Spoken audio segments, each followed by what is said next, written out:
wins number 5 and 6, 6 straight wins for this team. 12 runs in game one. You had 4 home runs in game one, and then you win 8-1 second game. Your thoughts, Coach? Well, you can take the home runs any way that you want to, and those obviously were big for us, and getting runners on base was also a plus, but I thought we left too many runners on, and I didn't think we were all that disciplined at the plate, especially in the lower half of the order. We swung at pitches that we probably shouldn't have, got ourselves in a little bit of trouble, and then allowed her to throw the changeup, which was very effective for the Harlan pitchers, and that kind of messed stuff up. And then you probably wrote F something or other on there numerous times. We got out front on it and popped the ball up, and it doesn't matter if you got a little league team out there or whomever it is, they're going to be able to catch pop-ups, even in this win. But overall, we'll go back and kind of regroup there at the plate and get a little bit more discipline and go down and see if we can fix that before we get to Preston. Yeah, I like game number 2. You went to small ball. And 1-0 game, you go into the third inning. Schmitz is doing fairly well. You go to the bunt, and that manufactured some runs and got you noticed that, going. Absolutely.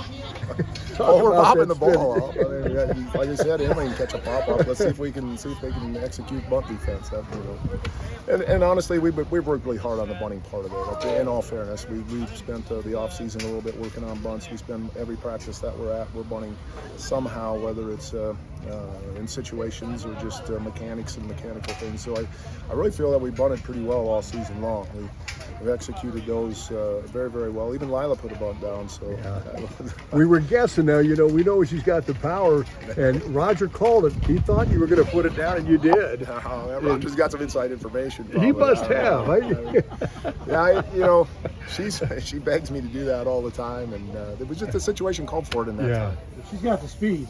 Coach, talk about moving forward. A busy week, Preston. On Tuesday, talk about facing the Panthers on the road.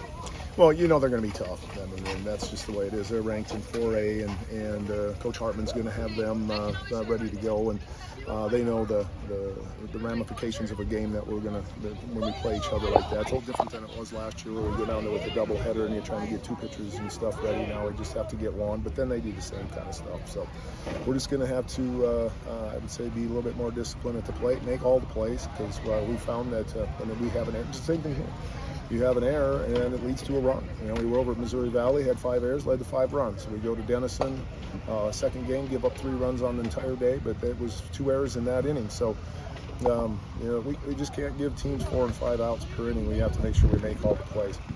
Coach, congrats on the win zone. 6-1, heading for Preston tomorrow. Thanks so much. You bet. Yeah, it's better. A win's better than a poke in the eye with a sharp stick, isn't it, Tom?